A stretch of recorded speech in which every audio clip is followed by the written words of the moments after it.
Assalamualaikum warahmatullahi wabarakatuh. Perkenalkan, saya Widya Kartika Puspitasari, calon guru penggerak Angkatan 7 Kota Mojokerto dengan fasilitator Bapak Hari Indar Joko dan pengajar praktek Bu Anis Istiqsaroh akan melakukan aksi nyata modul 2.3 yaitu tentang coaching untuk supervisi akademik dari praobservasi, observasi sampai pasca observasi.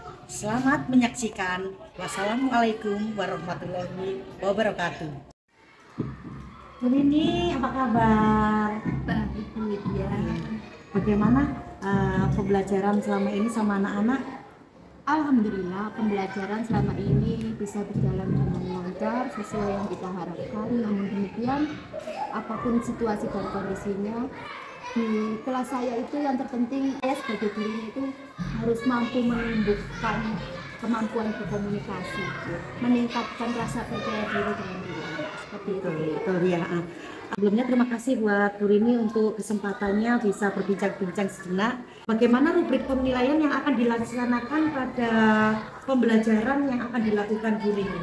Untuk rubrik penilaian dari kegiatan pembelajaran yang akan saya lakukan ini mengacu kepada penilaian sikap, penilaian keterampilan, dan penilaian pengetahuan.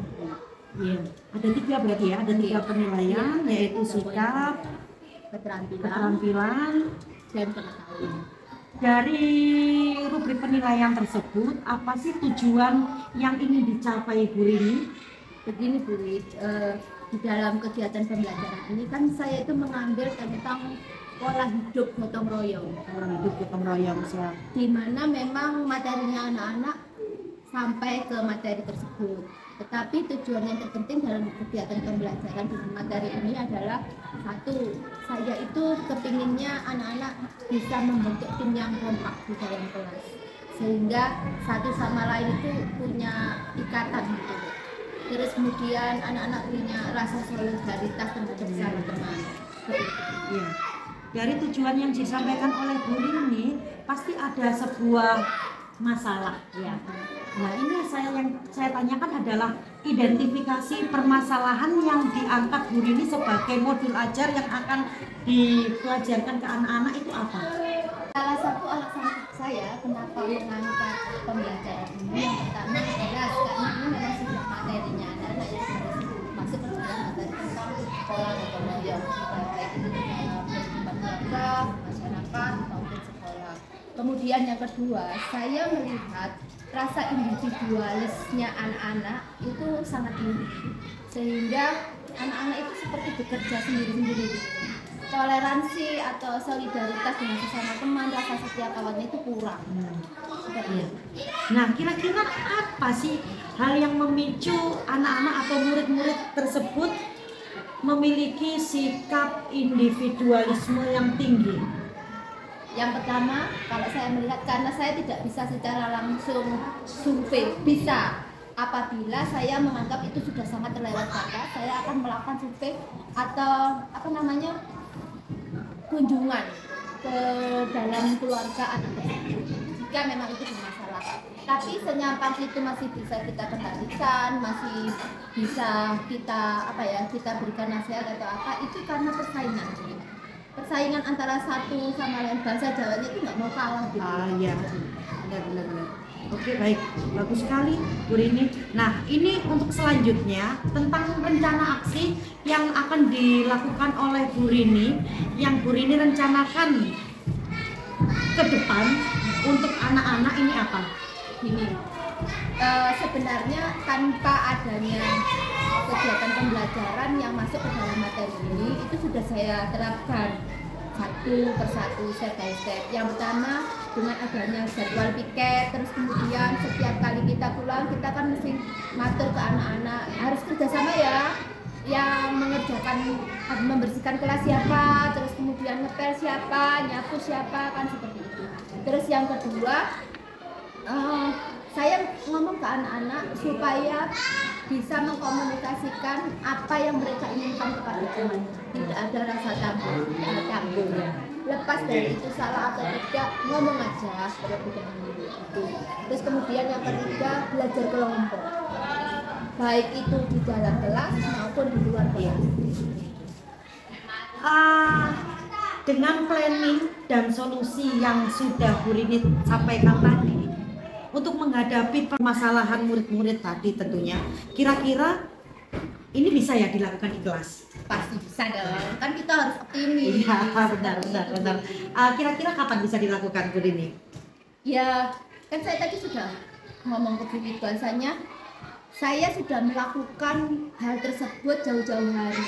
Istilahnya itu memberi bekal ya, sedikit demi sedikit ke anak-anak.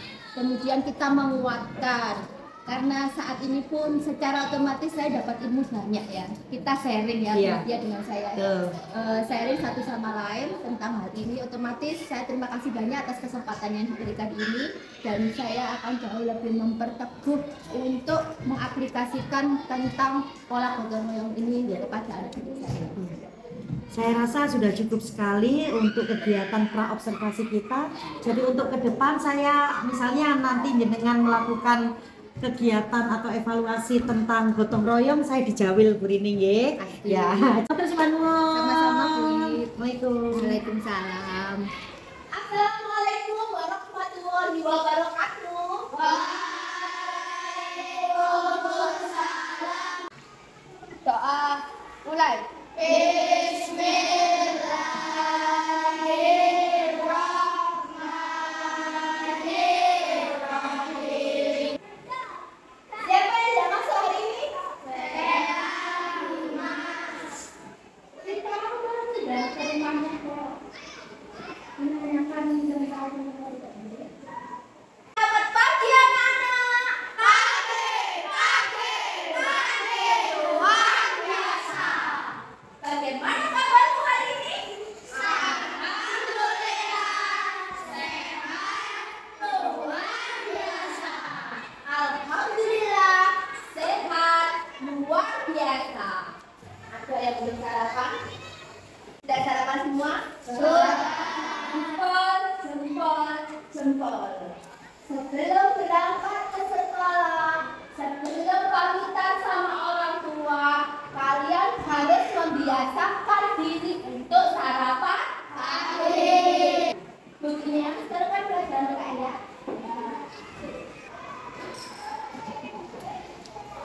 Sebelum kita masuk ke materi tentang gotong royong, kembali kita mengingat pelajaran sebelumnya.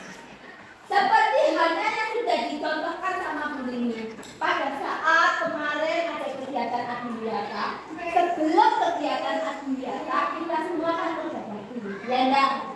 Membersihkan kelas, membersihkan halaman, membersihkan taman. Itu dikerjakan secara bersama-sama. Banyak manfaat apa banyak kerugiannya? Banyak manfaat. Banyak manfaat. Apa manfaat daripada gotong royong Sinta? Pekerjaan menjadi ringan. Pekerjaan menjadi ringan. Ada 3 jenis atau 3 bentuk dari gotong royong. Yang pertama adalah gotong royong di mana? Keluarga. Karena keluarga adalah lingkungan awal terbentuknya sebuah komunitas. Ya. Kemudian yang kedua adalah gotong royong sekolah. Sedangkan yang ketiga adalah gotong royong di mana? Di layar ini adalah gotong royong di mana? Gotong royong di dalam masyarakat. Terus sekarang, coba ungkapkan pendapatmu. Apa yang dilakukan di dalam pekerjaan bergotong royong di dalam masyarakat ini? Elsa, yang keras suaranya. Ini Elsa. Ngapain saja ini? Membersihkan selokan api.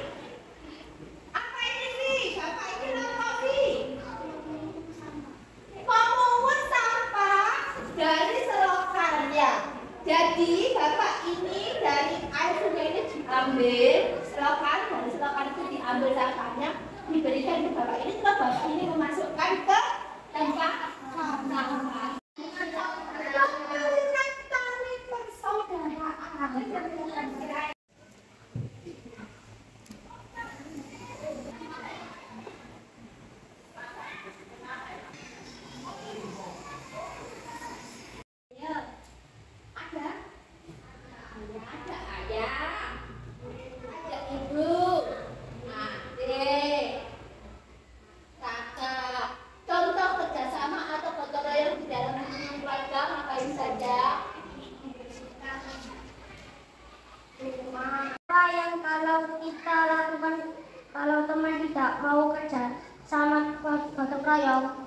Apa yang harus kita lakukan apabila salah satu teman kita tidak mau ikut serta di dalam kegiatan gotong royong? Najel, ada yang mau membantu menjawab? Najel, memberitahunya. Bagaimana caramu memberitahu? Ngomong-ngomong kita. Berdiri kita, berdiri, sini. Maaf males. Loh, kok males sih? Nanti aku kelasnya kotor. Nanti aku belajarnya nggak nyaman. Oh gitu ya, udah ya. Kita kasih applause. Apa akibatnya jika kita tidak melaksanakan gotong royong? Bisa apa akibatnya? Jika di dalam masyarakat ya kita tidak melaksanakan gotong royong, maka keadaan kampung atau desa kita menjadi kotor. Kelompok 2, kelompok 3. Cara pengerjaannya juga dengan prinsip apa? Kerjasama, gotong royong, diskusi. Dari apa yang sudah kalian kerjakan nanti, kalian presentasikan ke depan.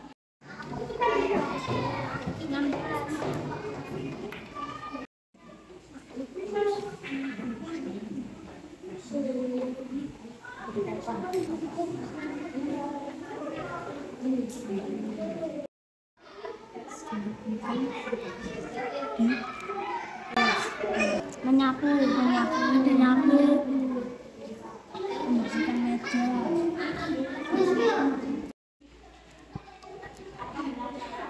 Sekolah atau di dalam hal-hal yang dari gotong royong untuk membersihkan dalam kelas adalah menyapu, membersihkan meja, membersihkan kaca. Assalamualaikum warahmatullahi wabarakatuh. Waalaikumsalam warahmatullahi wabarakatuh. Baik teman-teman, kami dari kelompok 3 akan mempresentasikan hasil diskusi kami tentang kegiatan yang di lingkungan sekolah atau di dalam kelas. Hal-hal yang dapat dilakukan bergotong royong di dalam kelas adalah menyapu, membersihkan meja, membersihkan kaca, dan menata meja. Manfaat bergotong royong di dalam kelas adalah untuk mempererat tali persaudaraan dan meringankan pekerjaan dan agar menjadi lebih nyaman. Demikian itu presentasi dari kami kelompok 3. Mungkin ada yang ditanyakan, silakan. Ya, Dava. Bagaimana seandainya antara yang satu dengan yang lain tidak ada kerjasama yang baik? Teman-teman, ada yang mau menjawab? Silakan, Neswa. Pekerjaan dilakukan sendiri-sendiri sehingga waktunya lebih lama. Yang kedua, sulit terjadi kekompakan di dalam kelas tersebut. Bagaimana, Dava? Sudah jelas jawabannya? Sudah jelas, terima kasih.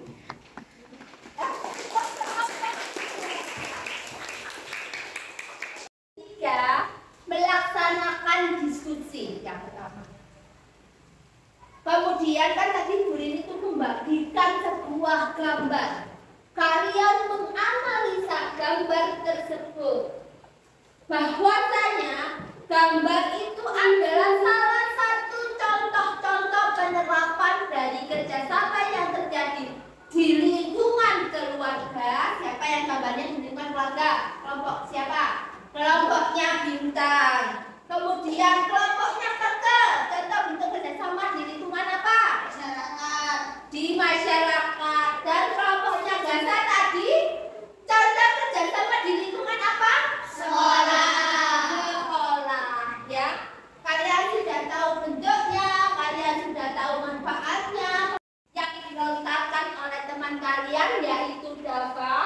bagaimana seandainya di dalam kelas tidak terjadi sebuah kerjasama dan kelompoknya bisa memberikan jawaban yang sangat bagus. Bahwasanya jika di dalam kelas tidak terjadi sebuah kerjasama atau tidak ada kerjasama sama sekali, tidak ada semangat untuk saling bekerjasama, satu teman dengan teman yang lain, satu orang dengan orang lain, satu teman dengan teman yang lain ini akan mengerjakan semua sendiri-sendiri. Individu, kalau nggak kenal kalian, ya. Sehingga pekerjaan yang sepertinya cepat selesai dilakukan secara bergotong-royong atau bekerja sama akan menjadi lama. Sederhana, ada materi yang perlu ditanyakan? Siapa jelas lagi? Gimana? Sudah jelas? Sudah jelas. Sebelum Bu Rini mengakhiri materi PKN pada hari ini tentang gotong royong, manfaatnya, pengertiannya, dampaknya apabila tidak ada gotong royong, dan terima kasih kalian sudah mengikuti pelajaran hari ini dengan sangat baik. Kalian sudah saling bekerja sama mengerjakan lembar kerja yang sudah Bu Rini berikan kelompok kalian masing-masing dan mempresentasikannya dengan sangat baik. Marilah kita tutup pelajaran pada hari ini dengan bacaan hamdalah. Alhamdulillah. Kalau suka hati bilang hore, hore. Suka hati bilang hore, hore. Kalau suka hati mari kita lakukan. Kalau suka hati bilang hore, hore. Assalamualaikum warahmatullahi wabarakatuh. Gimana keadaannya? Yakin nggak, Fit? Maaf ya. Gak apa-apa, kelihatan pakai jaket ini gemes ya? Saya pakai seragam tapi tak sulit beli. Iya, saya terus. Terima kasih Ya. ya. Terima kasih atas waktu yang sudah diberikan oleh Bu Rini ya, untuk menanggapi apa yang sudah kita lakukan beberapa hari yang lalu di hari Senin beberapa hari yang lalu ya, Bu Rini, terkait dengan pembelajaran yang jenengan lakukan ke anak-anak tentang materi gotong royong itu ya, pola gotong royong. Yang saya tanyakan, apakah tujuan pembelajaran sudah dicapai? Kalau menurut saya sudah. Sudah ya. Untuk identifikasi masalah, apakah ada masalah yang timbul selama pembelajaran tersebut? Kalau menurut saya ya, Bu ya, kalau itu dianggap sebuah permasalahan yang sangat fatal, tidak. Kenapa saya mengatakan demikian? Permasalahan yang ada itu karena kurang beraninya anak-anak menyampaikan apa yang sebenarnya mereka bisa. Jadi seperti itu juga tergantung kepada cara saya memberikan umpan balik. Bagaimana, kan kelihatan kan ya, anak yang kepingin bertanya, kepingin membukakan pendapatnya itu kan kelihatan. Langsung kita arahkan, kita berikan motivasi seperti itu. Iya, harus ya. Jadi kurang berani atau ketidakpercayaan diri karena mungkin sifatnya tertutup juga anaknya, bisa jadi seperti itu. Ya. Untuk rencana aksi atau aksi yang jenengan lakukan untuk masalah yang timbul tersebut seperti apa? Begini Bu yang pertama, bukan hanya pada saat kegiatan belajar mengajar kemarin saja, tetapi dari awal tahun pelajaran saya bersama dengan anak-anak, saya itu selalu ada semacam kontrak belajar.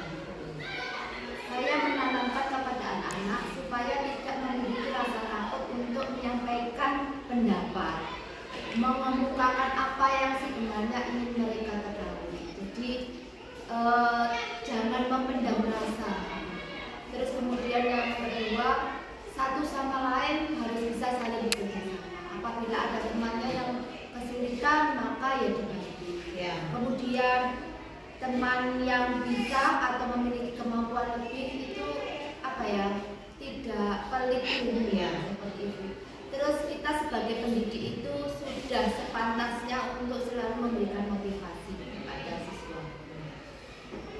Jadi ada 5 ini yang saya catat, yaitu yang pertama terkait dengan mengingatkan mereka akan kontrak belajar, ya. Yang kedua, penanaman untuk tidak takut untuk mengungkapkan segala ide-idenya. Yang ketiga, kolaborasi antar temannya pastinya. Kemudian teman yang lebih pintar mungkin membimbing teman-temannya yang dirasa kurang. Kemudian terkait dengan tanggung jawab. Dalam hal ini yang bisa dilakukan oleh guru ini untuk anak-anak, tanggung jawabnya itu kapan? Oh, bicara masalah tanggung jawab.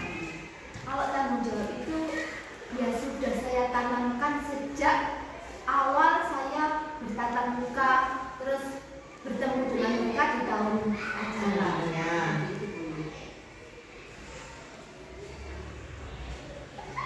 Terus untuk identifikasi masalah yang timbul dari pemetaan masalah yang dihadapi oleh guru ini, itu nanti yang akan dipertanggungjawabkan untuk anak-anak mulai kapan? Untuk penanaman gotong royongnya itu. Oh iya, terkait dengan materi yang sudah saya sampaikan dalam kegiatan belajar mengajar yang sudah Bu Widya amati sendiri kemarin itu, dari situ kan kita melihat kekurangannya anak-anak di mana, kelebihannya anak-anak di mana. Nah, menjadi sebuah catatan tersendiri bagi saya sebagai pendidik. Harus memulai itu ya sejak dini, saat itu juga kekurangannya apa pada saat itu langsung kita koreksi sama-sama. Ya.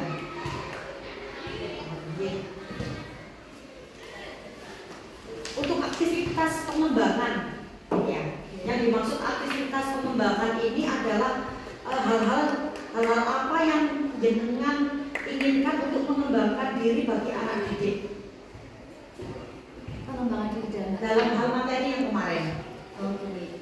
Kalau untuk pengembangan diri yang terkait dengan materi kemarin tentang pola pikir itu, yang pertama yaitu anak-anak harus jauh lebih meningkatkan kerjasama sesama teman, supaya mereka bisa menjadi sebuah tim yang kompak dalam segala hal, terutama dalam hal-hal yang